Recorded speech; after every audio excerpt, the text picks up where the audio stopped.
Hello class, हम पढ़ रहे हैं न्यूट्रिशन सब्जेक्ट्स में जो 8th यूनिट है आपकी। क्या है 8th यूनिट का नाम? Water and electrolyte balance. तो इसमें हम इलेक्ट्रोलाइट्स के बारे में पढ़ रहे हैं। हमने देखा इलेक्ट्रोलाइट्स क्या होते हैं, और इसमें हम अब जो टॉपिक पढ़ रहे हैं इलेक्ट्रोलाइट इम्बैलेंस के बारे में, जिसमें हम पहले भी डील कर चुके हैं प्रीवियस क्लासेस में। और अब हम आज नेक्स्ट जो टॉपिक डील करने वाले हैं वो है पोटेशियम के बारे में। तो पोटेशियम का अगर इम्बैलेंस हो जाता है तो क्या बॉडी में डिसीज़ कॉज होगी और उसका मैनेजमेंट कैसे करेंगे। ठीक है, तो पोटेशियम देखते हैं पहले कि पोटेशियम क्या होता है। Potassium is the primary intracellular cation that plays a vital role in cell metabolism, cardiac and neuromuscular functions. The normal serum potassium level is 3.5 to 5.0 MEQ per litre. तो पोटेशियम क्या है? एक इंट्रासेलुलर कैटायंस है जो क्या करता है, एक बहुत ही इंपॉर्टेंट रोल प्ले करता है हमारे सेल्स के मेटाबॉलिज्म में, और जो कार्डियक फंक्शंस होते हैं, जो न्यूरोमस्कुलर फंक्शंस होते हैं, उसमें भी एक इम्पॉर्टेंट रोल इसका प्ले होता है। तो पोटेशियम की जो नॉर्मल वैल्यू होती है वो कितनी होती है? 3.5 to 5.0 MEQ पर लीटर। ठीक है, नॉर्मल वैल्यू होती है। तो अगर नॉर्मल वैल्यू से अगर बिलो इसकी रेंज हो जाती है तब भी डिसीज़ कॉज होती है, और अगर रेंज ज़्यादा हो जाती है तब भी डिसीज़ कॉज होगी। तो अगर इसकी रेंज अगर नॉर्मल से बिलो हो जाती है तो कौन सी डिसीज़ कॉज होगी? कंडीशन क्या अराइज होगी? हाइपोकैलेमिया की। और अगर इसकी जो रेंज है वो 5.0 MEQ पर लीटर से अगर अबो हो जाती है तो क्या होगा? हाइपरकैलेमिया कॉज होगा। अब नेक्स्ट इसमें देखते हैं हम functions of potassium. Potassium gallery important in the human body along with sodium. It regulate the water balance and the acid base balance in the blood and tissue. Potassium क्या करता है? एक इम्पॉर्टेंट रोल प्ले करता है हमारी human body में। क्या है? जो वाटर का बैलेंस है और जो एसिड बेस बैलेंस जो होता है उसको बनाए रखने में हेल्प करता है। जो ब्लड और जो टिश्यूज़ हमारे बॉडी में प्रेजेंट है इनको रेगुलेट, इनमें जो एसिड बेस बैलेंस है उसको बनाए रखने का काम करता है, रेगुलेशन का काम करता है। सेकंड जो फंक्शन है इसका, potassium helps in cellular biochemical reaction and energy metabolism. ये पोटेशियम जो है ये किस चीज़ में हेल्प करता है? सेल्स में जो बायोकेमिकल रिएक्शंस होती हैं उसमें ये हेल्प करता है, और क्या करता है? एनर्जी के मेटाबॉलिज्म में भी ये एक इम्पॉर्टेंट रोल प्ले करता है। तो पोटेशियम के ये फंक्शंस हैं। नेक्स्ट हम देखेंगे एक्सक्रीशन। ठीक है, अब ये बॉडी से एक्सक्रीड आउट कैसे होगा? The kidneys eliminate potassium very efficiently even when potassium intake is stop the kidney continue to excrete it. Aldosterone helps regulate potassium elimination by the kidney. अब जो किडनी है ये क्या करती है? हमारी पोटेशियम को एलिमिनेट करने का काम करती है। तो अगर पोटेशियम का इनटेक यदि नहीं भी कर रहे हैं हम तब भी किडनी क्या करेगी? उसको कंटिन्यूली क्या करेगी? बॉडी से एक्सक्रीट आउट करती रहेगी, क्योंकि किडनी का फंक्शन क्या है? फिल्ट्रेशन करना, जो भी वेस्ट प्रोडक्ट्स हैं उनको बॉडी से रिमूव आउट करना। तो क्या होगा? इसमें पोटेशियम जो है वो लॉस होते चला जाएगा। अब जो एल्डोस्टेरोन जो हार्मोन्स है ये क्या करता है? जो एल्डोस्टेरोन हार्मोन्स है ये क्या करता है? पोटेशियम के रेगुलेशन में हेल्प करता है, उसको एलिमिनेशन करने में हेल्प करता है किडनी की। Normally small amount of potassium is lost in the faeces but substantial amount may be lost from the GI tract with diarrhoea और through drainage from the ileostomy. अब देखिए, जो एक नॉर्मल अमाउंट जो है पोटेशियम का ये कैसे लॉस होगा? फीसेस के थ्रू। ठीक है, फीसेस के थ्रू क्या होगा? एक स्मॉल अमाउंट इसमें पास होगा पोटेशियम का, और कुछ अमाउंट जो है वो GI ट्रैक्ट से डायरिया के थ्रू या फिर कुछ ड्रेनेज हो रहा है इसके थ्रू क्या होगा? बॉडी से एक्सक्रीट आउट हो जाएगा। तो ये था एक्सक्रीशन। नेक्स्ट हम देखते हैं हाइपोकैलेमिया। अब हाइपोकैलेमिया की कंडीशन क्या होती है? हमने फर्स्ट में ही जब पोटेशियम देखा था, पोटेशियम क्या है, इसकी नॉर्मल रेंज देखी थी, तभी मैं आपको बता चुकी थी कि ये कंडीशन कब अराइज होती है, जब पोटेशियम का लेवल हमारी बॉडी में कम हो जाता है। जो नॉर्मल रेंज है पोटेशियम की, अगर इसकी जो रेंज है वो कम हो जाती है तो जो कंडीशन अराइज होगी वो होगी हाइपोकैलेमिया की। तो हाइपोकैलेमिया, इसको हम रीड आउट करते हैं। Hypokalemia is an abnormal low serum potassium level and less than 3.5 MEQ per litre. Hypokalemia क्या होता है, ये एक एबनॉर्मल कंडीशन है जिसमें जो सीरम पोटेशियम का जो लेवल है उसकी जो नॉर्मल रेंज है उससे बिलो हो जाता है, उससे कम हो जाता है। तो नॉर्मल रेंज क्या देखी थी हमने, 3.5 MEQ per litre to 5.0 MEQ per litre. तो इसमें 3.5 MEQ पर लीटर से जो जब रेंज पोटेशियम की कम हो जाती है, जो लेवल है कम हो जाता है, तो जो कंडीशन अराइज होगी that is hypokalemia. It usually result from access potassium loss, although hospitalized clients may be at risk for hypokalemia because of inadequate intake of potassium। अब क्या होगा इसमें, ये कैसे हाइपोकैलेमिया की कंडीशन कैसे अराइज होगी, जब पोटेशियम का एक्सेस अमाउंट में हमारी बॉडी से लॉस होने लगेगा। ठीक है, जो पोटेशियम है वो बॉडी से ज़्यादा अमाउंट में एक्सक्रीट आउट होने लगेगा, तब जो कंडीशन अराइज होगी उसको हम हाइपोकैलेमिया कहेंगे। और जो ऐसी कंडीशन में क्या होगा, जो पेशेंट है, जो पर्सन है, उसको हॉस्पिटलाइज करना पड़ेगा हमें। ठीक है, ताकि एक हम पोटेशियम की एक एडिक्वेट अमाउंट जो पेशेंट को दे सकें। अब इसमें माइल्ड हाइपोकैलेमिया देखते हैं पहले। मतलब माइल्ड हाइपोकैलेमिया जो कम स्टेज है, जो फर्स्ट स्टेज है इसकी, माइल्ड स्टेज, इसमें क्या होता है, it is defined as when serum potassium level is 3 to 3.5 MEQ per litre. अब जो माइल्ड हाइपोकैलेमिया है इसमें क्या होता है, जो सीरम पोटेशियम लेवल है ये कितना होगा, 3 to 3.5 MEQ पर लीटर होगा। अब मॉडरेट स्टेज जो है इसकी, मतलब बीच की कंडीशन। ठीक है, माइल्ड में तो एक नॉर्मल कंडीशन ही समझिए, अब मॉडरेट में हम थोड़ा ऊपर जा रहे हैं, ये बीच की कंडीशन हुई, इसके बाद सीवियर कंडीशन आएगी, सीवियर हाइपोकैलेमिया। तो हम मॉडरेट हाइपोकैलेमिया में देखते हैं, इस moderate hypokalaemia is defined as when serum potassium level is 2.5 to 3 MEQ per litre. अब इसमें जो पोटेशियम की जो रेंज है वो और कम हो रही है, तो इसलिए इसको मॉडरेट हाइपोकैलेमिया कहा गया है। तो इसमें क्या हो रहा है, जो सीरम पोटेशियम का लेवल है वो 2.5 to 3 MEQ पर लीटर हो जाएगा। अब सीवियर हाइपोकैलेमिया की कंडीशन कब अराइज होगी, severe hypokalaemia is defined as when serum potassium is below 2.5 MEQ per litre. अब इसमें जो पोटेशियम का जो लॉस है वो बहुत ही लार्ज अमाउंट में हो रहा है, तो इसीलिए इसको सीवियर कंडीशन में कंसिडर किया है, तो इसलिए इसको सीवियर हाइपोकैलेमिया कहा गया। इसमें क्या है, जो सीरम पोटेशियम का जो लेवल है वो 2.5 MEQ पर लीटर से ज़्यादा लो हो रहा है। नेक्स्ट देखते हैं हम कॉजेज़। तो कॉजेज़ क्या है हाइपोकैलेमिया के, लैक ऑफ पोटेशियम इंटेक। हम क्या कर रहे हैं, पोटेशियम का इंटेक नहीं कर रहे हैं, या फिर बहुत ही कम अमाउंट में पोटेशियम को हम ले रहे हैं डाइट में।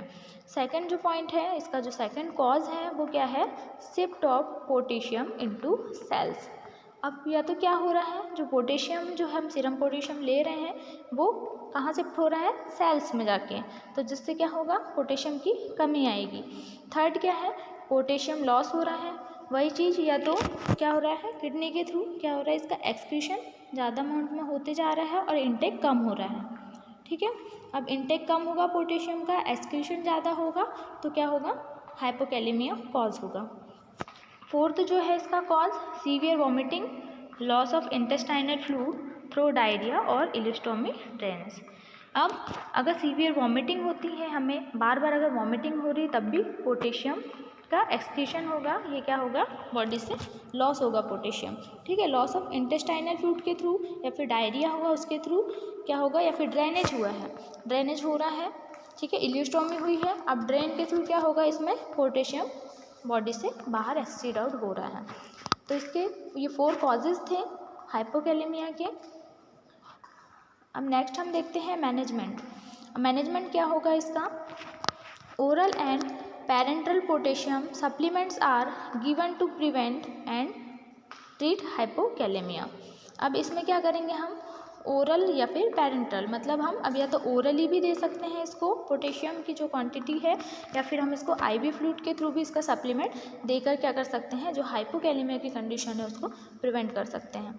To prevent hypokalaemia in the client taking nothing by mouth 40 MEQ per liter of potassium chloride per day is added to IV fluid. Several days of therapy may be required. अब इसमें क्या है कि जो hypokalemia की condition है, तो इसमें क्या है, अगर पेशेंट को क्या करना है, ओरली हमें bye mouth 40 MEQ per litre potassium का इंटेक करवाना है, ठीक है।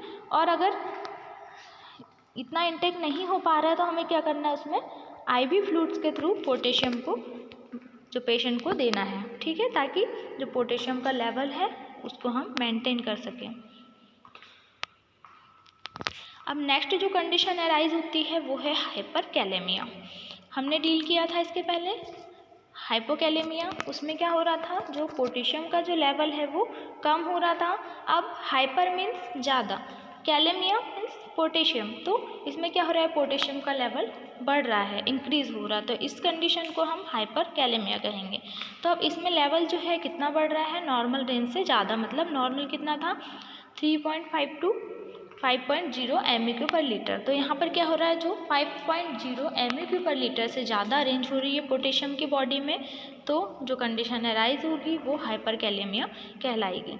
अब hyperkalaemia is an abnormally high serum potassium more than 5 MEQ per litre. अब यही चीज़ है, इसमें क्या कह रहे हैं कि हाइपरकैलेमिया की जो कंडीशन है ये कब अराइज होगी, जब सीरम पोटेशियम लेवल हमारी बॉडी में 5 MEQ पर लीटर से ज़्यादा हो जाएगा, ठीक है। अब इसमें भी इसके जो टाइप्स है हाइपरकैलेमिया के, फर्स्ट जो है माइल्ड स्टेज है, माइल्ड हाइपरकैलेमिया। इसमें क्या होगा, serum potassium level between 5 and 6.5 MEQ per litre. अब इसमें क्या होगा, जो सीरम पोटेशियम लेवल है वो कितना होगा, 5 to 6.5 MEQ पर लीटर से 5 to 6.5 MEQ पर लीटर के बीच में रहेगा, तो उसको हम माइल्ड हाइपरकैलेमिया में कंसिडर करेंगे। अब सेकंड है मॉडरेट हाइपरकैलेमिया। इसमें क्या होगा, जो सीरम पोटेशियम लेवल है वो कितना होगा, 6.5 and 8 MEQ per litre. Serum potassium level between 6.5 and 8 MEQ per litre के बीच में अगर रहता है तो हम उसको मॉडरेट हाइपरकैलेमिया में कंसिडर करते हैं। नेक्स्ट है सीवियर हाइपरकैलेमिया। अब सीवियर हाइपरकैलेमिया की कंडीशन कब अराइज होगी, जब serum potassium greater than 8 MEQ per litre. अब जब पोटेशियम का लेवल बहुत ज़्यादा बढ़ रहा है बॉडी में, मतलब 8 MEQ पर लीटर से ज़्यादा हो रहा है, इसकी जो नॉर्मल रेंज है, जो लिमिट है इसकी कितनी है 5.0, तो यहाँ पर क्या हो रहा है 8 MEQ पर लीटर से ज़्यादा हो रहा है, तो इसलिए हम इसको सीवियर कंडीशन में कंसिडर करेंगे, तो इसको हम सीवियर हाइपरकैलेमिया स्टेज कहेंगे।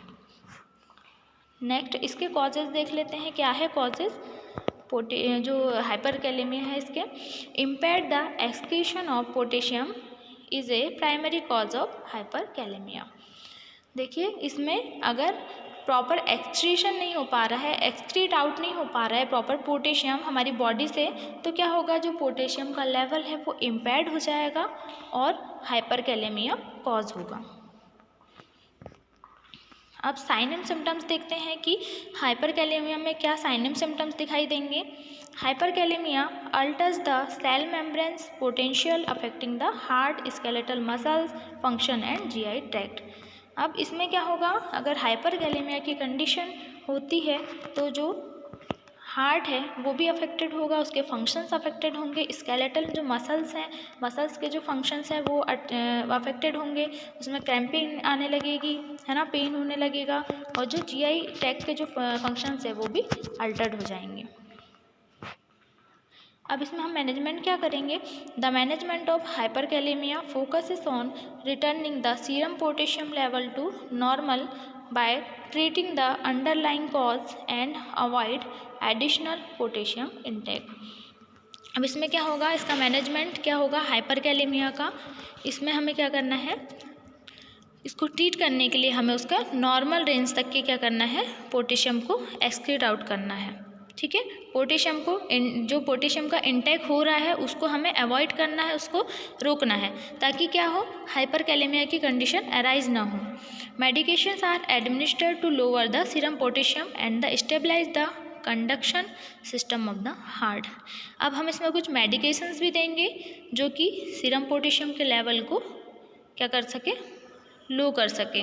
ठीक है, क्योंकि हाइपरकैलेमिया की कंडीशन है तो हम क्या करेंगे, पोटेशियम का लेवल कम करने के लिए मेडिकेशंस का यूज़ करेंगे, ड्रग्स देंगे। It is treated with oral और आईवी रिप्लेसमेंट। अब इसको हम आईवी भी जो है आईवी मेडिकेशन दे सकते हैं या फिर ओरल मेडिकेशन दे सकते हैं। Administered 40 to 80 MEQ per day पर पोटेशियम। अब इसमें कितना देना है हमें, 40 to 80 MEQ पर डे हमें क्या करना है, मेडिकेशन एडमिनिस्टर करनी है। ठीक है, when oral administration of potassium is not feasible the IV route is indicated. अब हमें क्या करना है, इसमें अगर हम ओरली अगर मेडिकेशंस नहीं दे सके तो हमें इसको क्या करना है, आईवी रूट के थ्रू मेडिकेशंस देनी है। नेक्स्ट जो हम पढ़ेंगे कैल्शियम के बारे में। ठीक है, कैल्शियम जो है एक इलेक्ट्रोलाइट है। अब अगर कैल्शियम इम्बैलेंस होता है हमारी बॉडी में तो क्या कंडीशंस अराइज होगी। तो पहले हम कैल्शियम देखते हैं, इसकी डेफिनेशन देखते हैं क्या होता है कैल्शियम और ये क्यों इम्पॉर्टेंट होता है। Calcium is one of the abundant ions of the body, एक इम्पॉर्टेंट आयंस है ये। The normal adult total serum concentration is 8.5 to 10.0 mg/dl। अब इसका जो नॉर्मल जो लेवल है, इसका जो कॉन्सेंट्रेशन है नॉर्मली कितना है, 8.5 to 10.0 mg/dl है। It makes bones and teeth and essential for the transmission of information along the nerves and is used in the contraction of muscles। अब ये जो कैल्शियम है ये क्या करता है, हमारे बोन्स और टीथ को क्या करता है, फॉर्म करता है, इसके मेंटेनेंस में हेल्प करता है। ठीक है, इसका जो फंक्शन है कैल्शियम का, formation of bones and teeth होता है, जो कि हम पहले डील कर चुके हैं मिनरल्स में। तो ये क्या करेगा, बोन्स और जो टीथ है मेनली उसके लिए इम्पॉर्टेंट होता है, और जो नर्व्स होती है उसमें क्या करता है ये, उसके लिए उसमें जो इन्फॉर्मेशन जो नर्व्स के थ्रू जो इन्फॉर्मेशन का ट्रांसमिशन होता है वो भी कैल्शियम उसमें हेल्प करता है। ठीक है, और क्या है, और ये जो मसल्स होती है उसके कॉन्ट्रैक्शन में भी हेल्प करता है।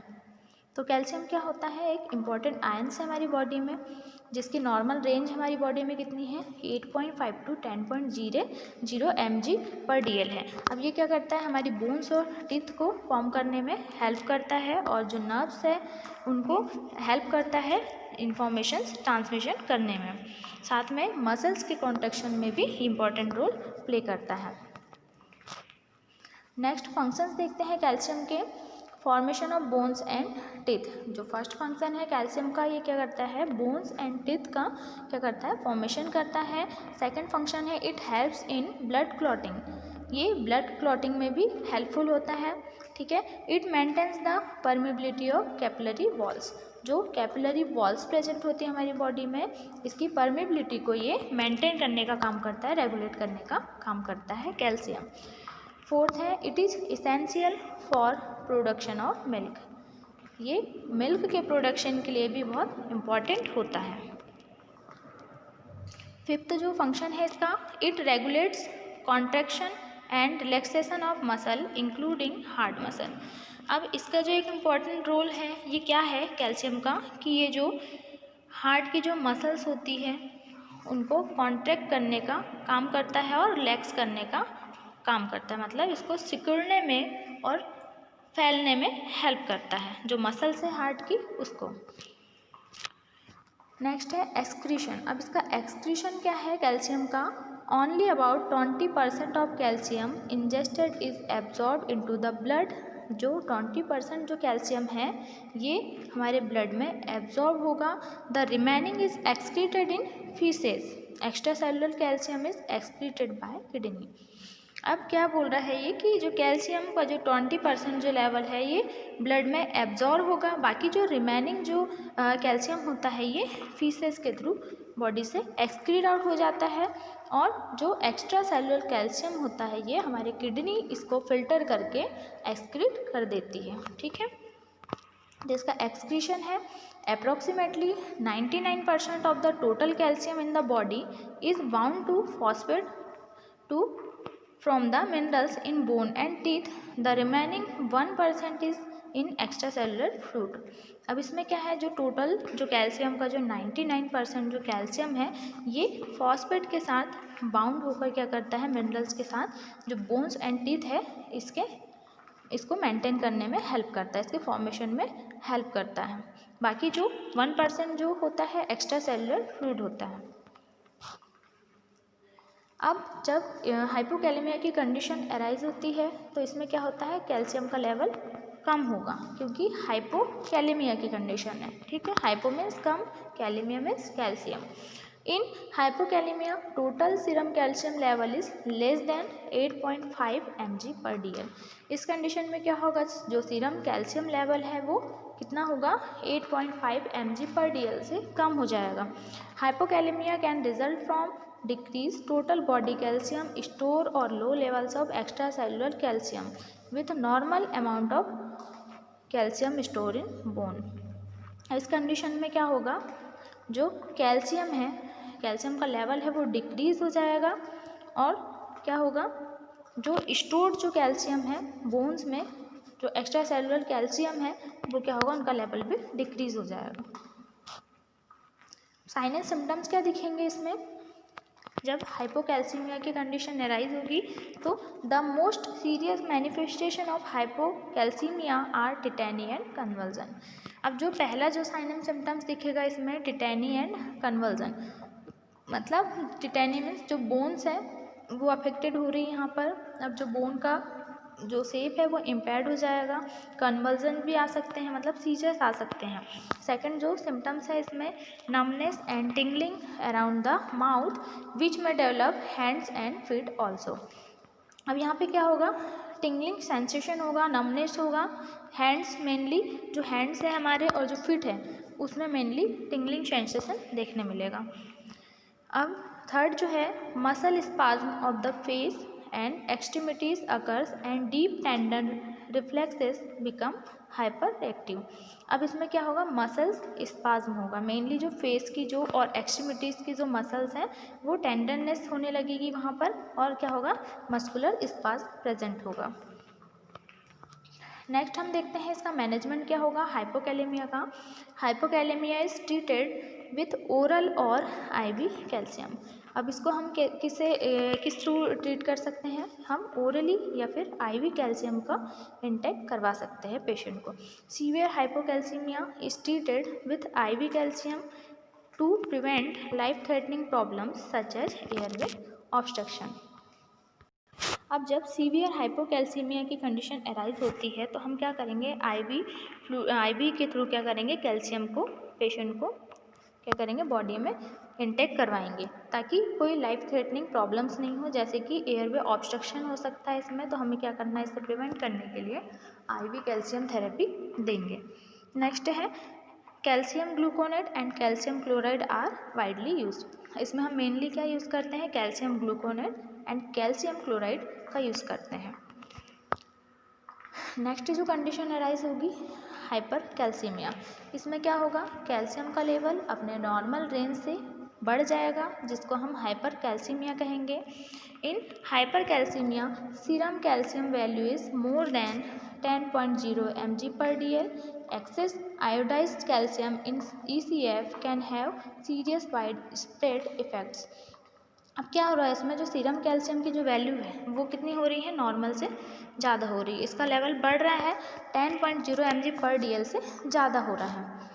तो जो एक्सेस जो आयोडाइज जो कैल्शियम है वो एक्स्ट्रा सेलुलर फ्लूइड में क्या होगा, स्प्रेड हो जाएगा, तो इसके इफ़ेक्ट्स दिखाई देंगे, तो हाइपर कैल्सीमिया की कंडीशन अराइज होगी। अब इसमें मैनेजमेंट क्या करेंगे हम? The management of hyper calcaemia focuses on correcting the underlying cause and reducing the serum calcium level. अब जो इसका मैनेजमेंट है हाइपर कैल्सीमिया का, हम इस पर फोकस करेंगे कि इसका कॉज क्या है, किस कारण से ये कंडीशन अराइज हो रही है, तो उसको हम उस कॉज को रेड्यूस करने के लिए क्या करेंगे? सीरम कैल्शियम का लेवल मेंटेन करेंगे। Treatment is particularly important in clients who have one और मोर ऑफ द फॉलोइंग। अब ट्रीटमेंट जो है इसका कब इम्पॉर्टेंट हो जाता है? जब क्लाइंट्स में कुछ सिम्टम्स दिखाई दे रहे हो, जैसे फर्स्ट है serum calcium level more than 12 mg/dl। अगर पर्सन की बॉडी में कैल्शियम का लेवल 12 mg/dl से ज़्यादा हो जाता है, तब हम इसको क्या करेंगे? ट्रीटमेंट स्टार्ट करेंगे। नेक्स्ट है overt symptoms of hypercalcaemia. Hypercalcaemias के हमें क्या है? ज़्यादा सिम्टम्स जब दिखने लगे तो हमें क्या करना है? इसको ट्रीट करना है ओरली या IV फ्लूइड के थ्रू। Compromise renal function. अब इसमें क्या है? अगर रीनल फंक्शंस प्रॉपर नहीं हो पा रहे हैं या उसके कारण कोई इफेक्ट्स पड़ रहा है, इस पर प्रॉपर फिल्ट्रेशन नहीं हो रहा है, प्रॉपर जो वेस्ट प्रोडक्ट्स है वो एक्सीड आउट नहीं हो पा रहे हैं, तो क्या होगा? ये सारी चीज़ें अफेक्टेड होगी, तो उसके लिए हमें क्या करना है? ट्रीटमेंट स्टार्ट करना है। Fourth, inability to maintain fluid intake. मतलब अगर पेशेंट फ्लूइड नहीं ले पा रहा है, तब भी क्या करना है हमें? जो ओरली जो क्या करना है हमें? इनटेक देना है, या फिर IV फ्लूइड के थ्रू हम क्या कर सकते हैं? इसको एडमिनिस्ट्रेशन कर सकते हैं मेडिसिन का। तो हमने आज देखा इलेक्ट्रोलाइट इम्बैलेंस में पोटेशियम और कैल्शियम के बारे में, कि जो पोटेशियम क्या होता है, इसका नॉर्मल लेवल क्या है, और इसकी अगर जो रेंज है वो बिलो या फिर अबो होती है तो क्या कंडीशन अराइज होगी, इसका मैनेजमेंट क्या है। नेक्स्ट इलेक्ट्रोलाइट इम्बैलेंस हम नेक्स्ट वीडियो में डील करते हैं। Thank you class.